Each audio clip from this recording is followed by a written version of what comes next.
Hi, Julia. Thank you very much for joining me for the podcast interview.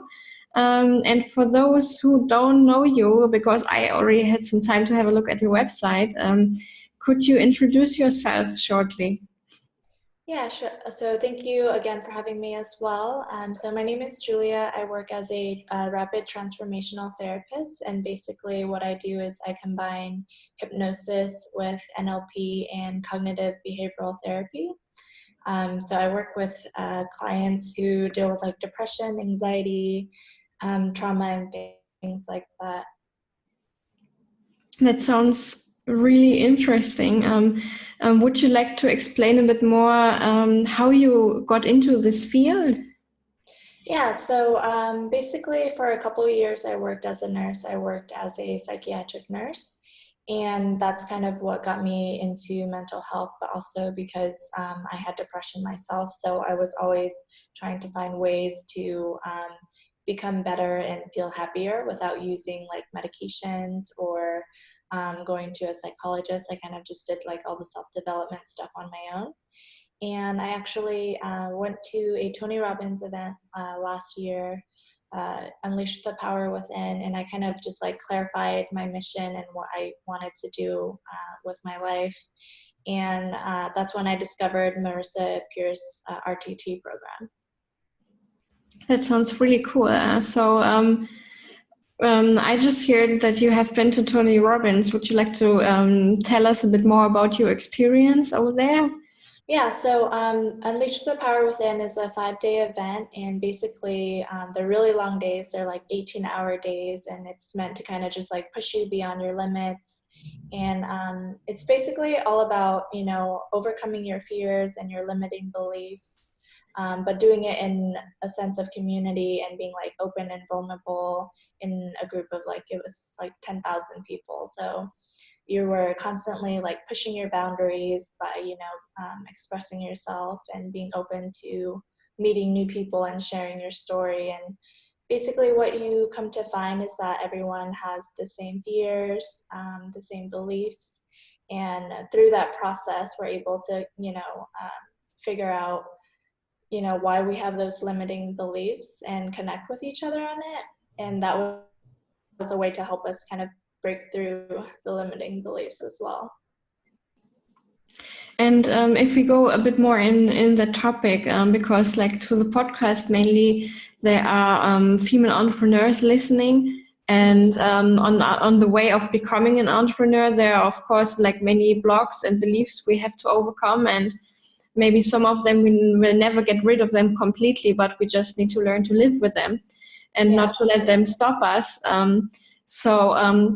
What do you think is one of the biggest common beliefs someone has that's stopping them from actually living their dream and building the business they want to have?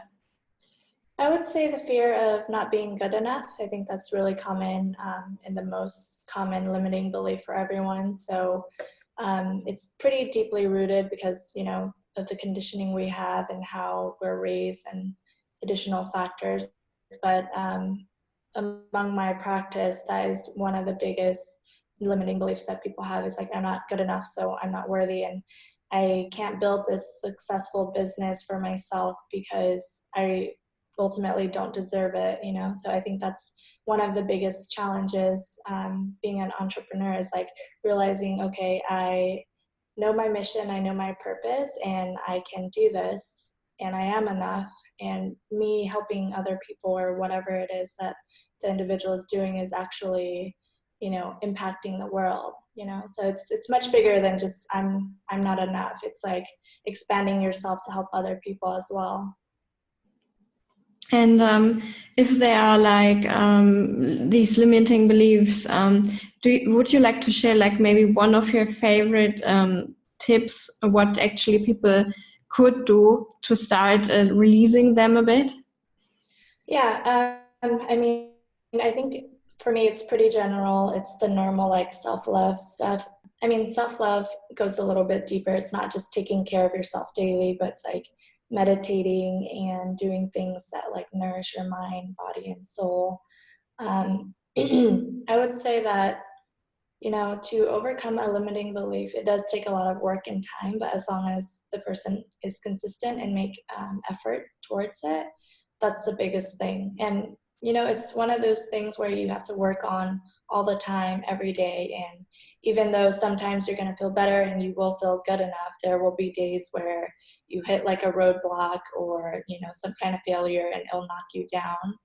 But the key is basically to learn to get back up and know that, the failures and roadblocks along the way is just helping you grow and expanding you. So ultimately, it's not really a failure. It's actually moving you towards the direction of what you want to do anyways. Yeah, I really like that also that you mentioned to be consistent, because I think that's one of the biggest problems. If you actually like just think by doing like maybe an exercise once, it would be all solved. That's not going to work, especially not on the long run. How long have you been in business now with your work as a coach? So I started in April of last year, so it's about 10 months or so. And if you look back at the journey, so how was your experience with it? Like, did you also had to overcome your own blocks and fears?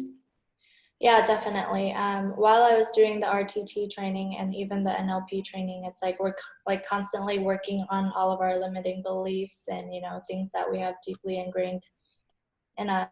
So I learned throughout my training, and I'm continuing to learn now. I think being an entrepreneur, it's a lifelong learning process. Like, there's no shortcuts or anything like that. And sometimes you're faced with like a lot of adversity that you don't anticipate, but it really teaches you a lot. So for me, overcoming like a limiting belief, one of them is probably realizing that, I do deserve the success and I can help people, and that's my gift. So I should honor and value that instead of being afraid and hiding behind, these fears that I might have.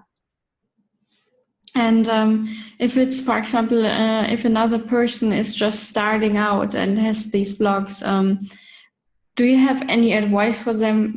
Like, what would you say to them to actually like empower them to still, work through it and get started? I would say to just really don't give up, because usually when you're first starting out as an entrepreneur, you're going to, be dealt with a lot of new things. You're constantly learning, and you're going to have a lot of challenges. So there's a learning curve, but as long as you don't like give up and keep pushing through, you're going to reach your goal. So, just really work on it every single day, take small action every single day, and then eventually you're going to manifest what it is that you want. But I know it's hard when you're like, in the moment and you're dealing with the struggles and you're like, okay, I want to give up. But if you keep pushing forward, you're still working towards your goal. So that's what's really important for me. Like, while you're in it, you're taking these small steps and you don't see the results or the outcome, but over time, you're building all of this momentum, and then at some point you reach your goal. Tony Robbins says, like, from his event, he's like, people underestimate what they can do in a year, but they don't realize what they can achieve or accomplish in 10 years. So I think when you first start out as an entrepreneur, you're like, I want everything to happen now. I want it to happen like immediately. So then you put all this pressure on yourself. But, being an entrepreneur and building like a life that is amazing and incredible takes time and effort. So it is a lifelong journey. It doesn't happen overnight. So I think a lot of people don't realize that, the whole iceberg effect, like, people only see when people are successful, but they don't see all the hard work that's been put into it. So. Yeah, and it's like I always say, it's like if you want to be an entrepreneur, it's like a marathon and not like a sprint. And yeah, exactly. It's something I always need to tell myself as well, because I mean, even if you have already your successful business, there are still other goals you want to reach. So I always also need to like kind of put a break on myself, because I'm like really like trying to push faster, even though sometimes you just need to realize it's not possible in the short time you would wish it would happen, and you still need to just keep working on it. And I think that's also one important thing, like to realize, actually, like you said, and like Tony Robbins said, it's like, imagine what you can achieve like in 10 years and not just maybe in a year.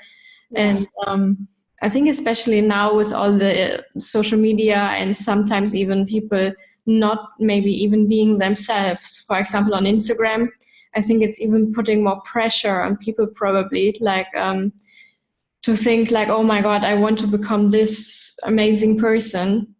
So probably they put even more pressure on them.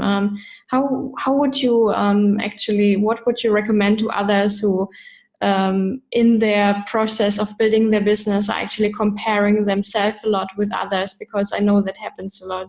Yeah, I mean, I think with comparing, you're never going to win in this game, you know, so you kind of just have to nip it in the bud as soon as it starts.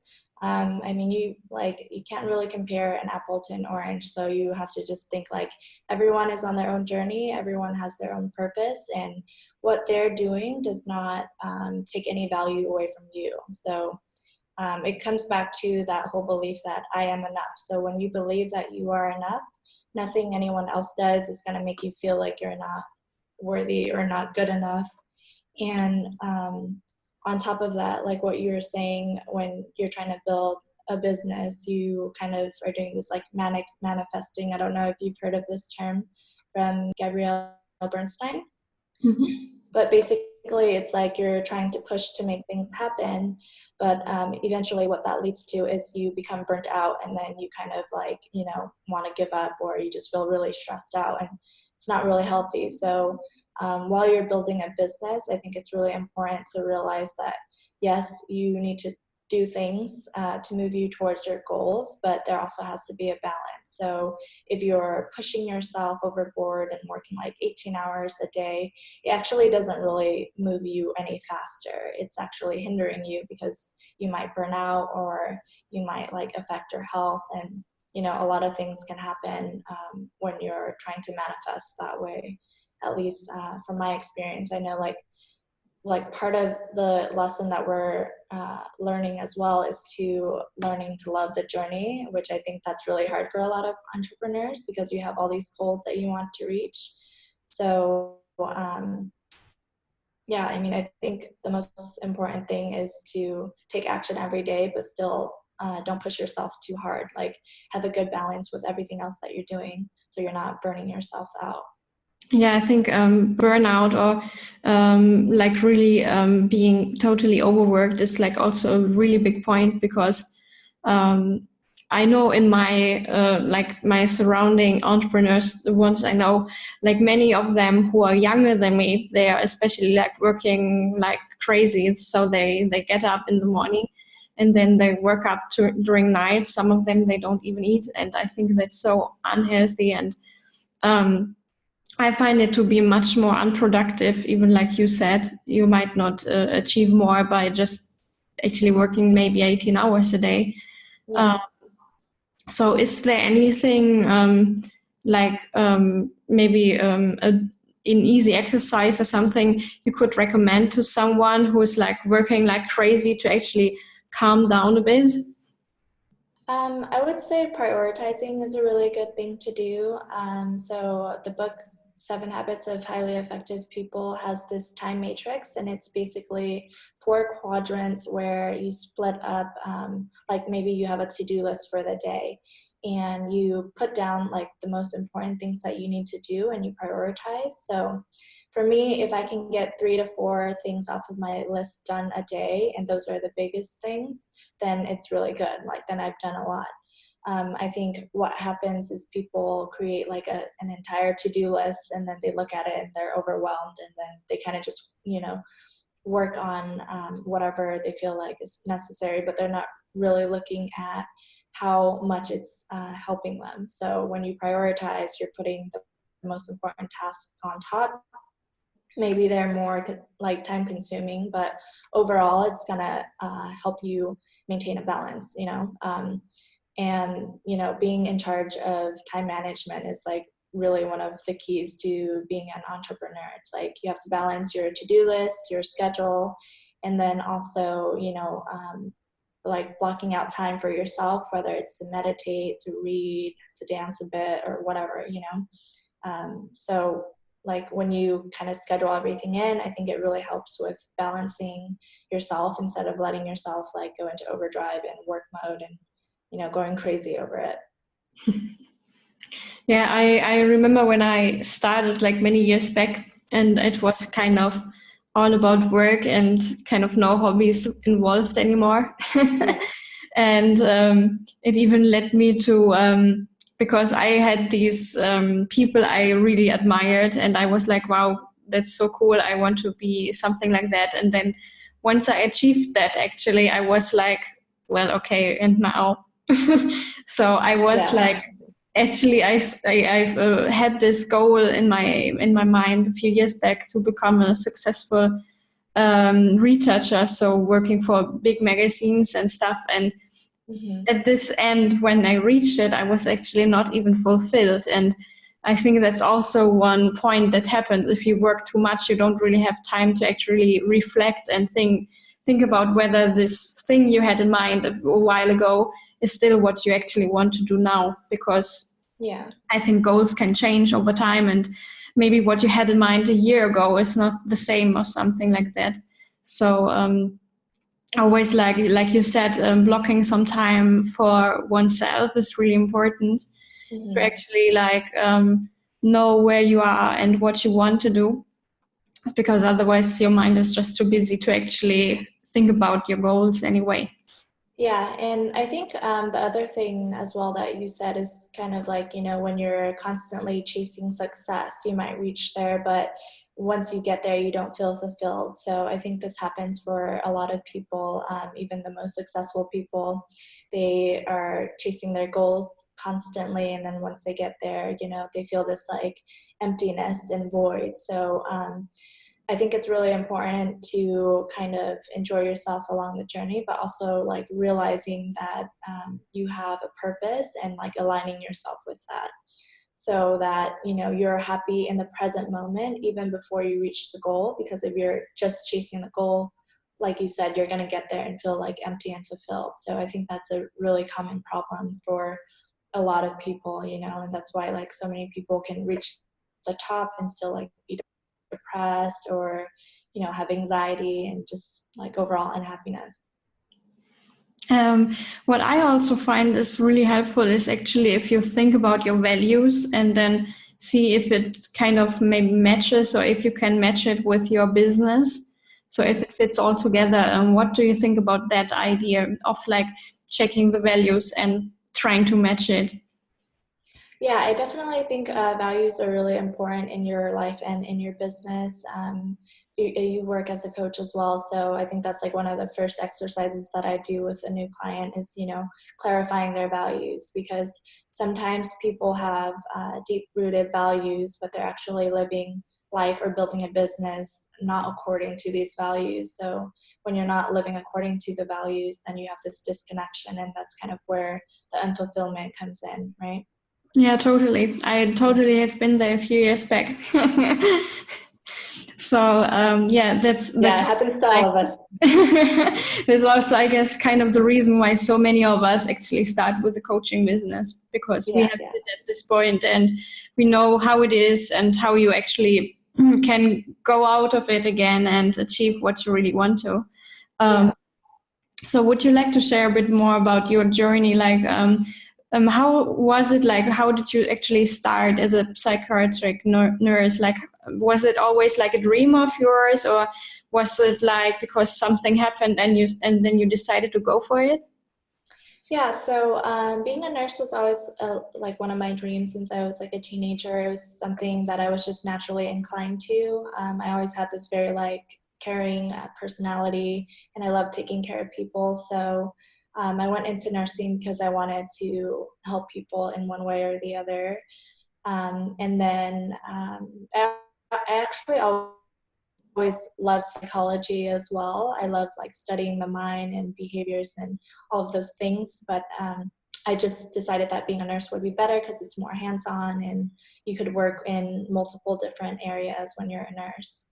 And I actually worked in surgery for a while before I became a psychiatric nurse. And it's kind of funny how the universe works, but it kind of just delivered the job to me. Actually, I didn't really look for a job as a psychiatric nurse. And while I was working there, I kept seeing how many people really, really struggle, and it's all our mindset is basically where it comes from. And from my own personal experience being depressed since I was a teenager, I really related and resonated with these people. So that was the beginning of my journey, I would say. And I realized that being a nurse, I could help the patients to some degree, but not to the depth that I wanted to help them. So that's when I started looking into coaching programs and hypnosis, and found the RTT program. So I think everything was kind of already planned for me, honestly. But it's pretty fun to see how the journey unfolds and how I am today. But I think I always had a natural inclination for coaching as well, because even when I was in school as a nurse, I would meet people who were life coaches and things like that, and I was always really fascinated with it. Yeah, I think that's amazing if you already managed to connect that early with other coaches, for example. Yeah. So where are you from originally? Where did you learn to become a nurse? So I originally grew up in New Mexico, but I did my nursing program in San Diego. So I lived there for the last 5 years, and that's where I did all of my training for nursing, and before I started my RTT program. Cool. Yeah, I think even if you are based in the US, it's a totally different world compared to Europe, because I guess Europe is always a bit behind, and the coaching scene, yeah, it was a much slower development. Yeah. Compared to the US market. So I think it's amazing that you are now actually based in Europe, and you can maybe even inspire some other people to actually start what they dream of, and maybe even motivate them to become a coach. I think that's really cool. Because here in Europe, it's always a few years back, I guess. Yeah. Yeah, I mean, I think coaching is one of those professions that, if you are naturally inclined to, and you have this feeling of you wanting to help people, it's a great way to do it.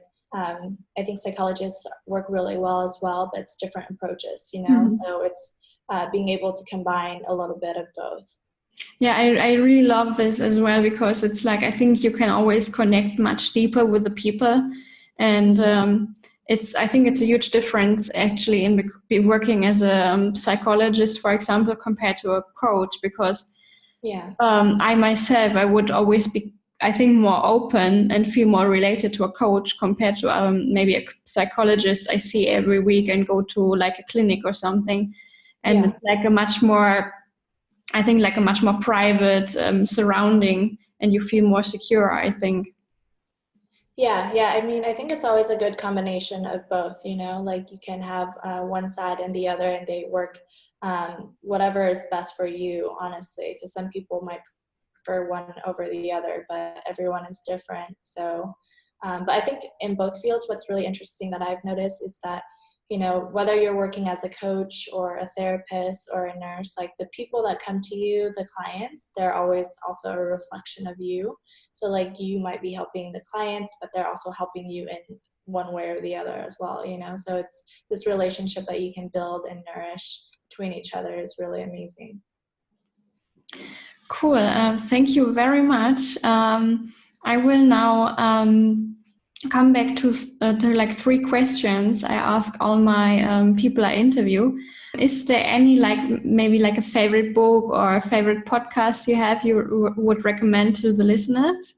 Yeah, I would say The Power of Now is probably my favorite book, because that's the one that got me really started on my whole self-development journey. I think it's a really powerful book, and it's something that everyone should read, just because focusing on the present is the one thing that most people tend to ignore. We're always, chasing after a destination or goals or whatever. So this book really kind of breaks down, the power of being in the present moment. So that would Cool. be my top. I have even seen that you actually are launching your own book, right? Yes, I am. Yeah, that's amazing. So would you like to share a bit more what your book is about? Yeah, so the book I'm writing, the title is called Awaken the Hero Within. It's basically a self-development book that goes over my journey of overcoming depression, but it also has practical tools for people to utilize to help them on their journey as well. And the basic concept of the book is the hero's journey, which appears in all of mythology and stories throughout like human development and time. I'm not sure if you've heard of it or know about it, but basically there's 3 stages that everyone kind of goes through in their life along their journey. And the beginning is like a separation stage, the second is the initiation stage, and then the last one is the return stage. So it's basically a circular journey of going through the process of self-development, uncovering who you are, learning your purpose, and then journeying back to where you started, but much more wiser and using the knowledge you've learned to help other people. Nice. And I really like the title of your book. I think that's really, really cool.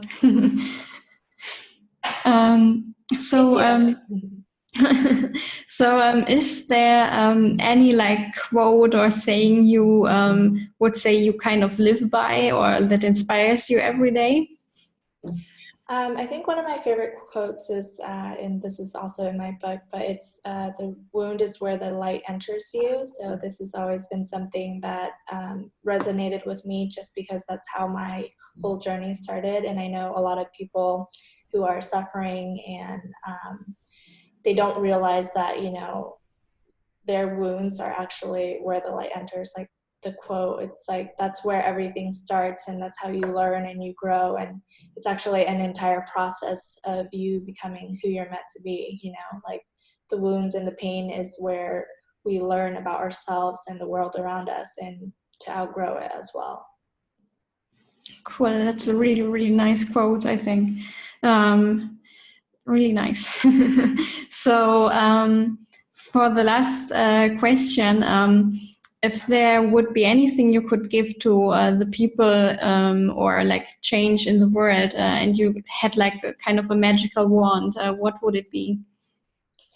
Honestly, I would help people overcome their mindsets, basically. I think that's the most important thing because our reality is based on our thoughts. And it took me a really long time to like come to this realization as I was so depressed. Like when you're in it, you just don't see anything else. But when you start to alter your thoughts, you're able to change your behaviors and your life in general. So everything starts in thought form, and I think that's the most important for people to notice.